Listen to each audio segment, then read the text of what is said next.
Կարծում եմ, որ եկեղեցու հետևորդները, հավատացյալները իրենց պետք է հարց տան եւ իրենց եկեղեցական սպասավորներին արդյոք այդպես բան կա թե չկա եւ արդյոք այդ կանոնները պահպանվում են թե չեն պահպանվում եւ արդյոք չպահպանողները իրավունք ունեն զբաղեցնել նման պաշտոններ եւ ես օրինակ պատկերացնում եմ մոտավորապես հետեւյալ կերպ, որ օրինակ մի կարդինալ կաթոլիկ եկեղեցու կամ Հռոմի պապը նման բան արածներ, ինչ բազմություններ հրապարակումները ինչ բազմություններ կտեսնեի փողոցներում հրապարակումներ են եղել։ Հա դա ես հիմա խորհուրդ եմ տալիս զբաղվել այդ հարցով։ Երբեք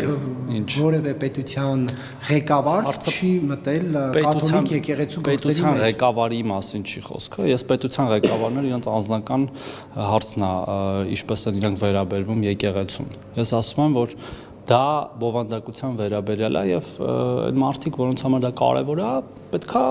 պահանջեն։ Եթե կարեւոր չի, օքեյ է, իրանց կանոնների, իրանց սահմանած կանոնները խախտելը, այդ իրանց խնդիրն է։